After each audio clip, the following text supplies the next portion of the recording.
fille réalisa soudain que la femme en face d'elle n'était pas humaine, car ses cheveux tombaient par mèches, et il y avait un bruit de craquement d'os brisés. La fille était si effrayée qu'elle n'osait pas émettre le moindre son, mais son parapluie continuait à s'élever de plus en plus haut. Quand elle se retourna, la femme commença à grandir de façon démente.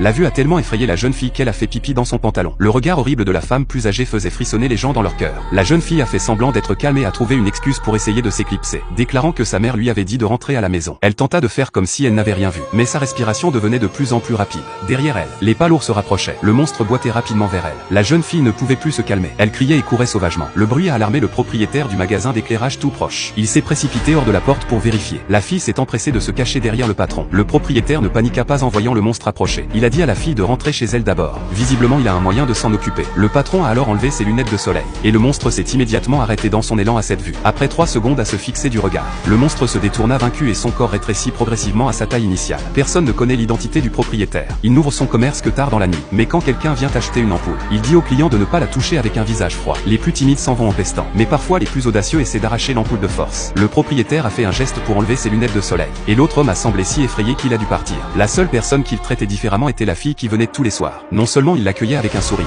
mais en plus il lui offrait des bonbons, car aucun des autres clients n'était véritablement vivant.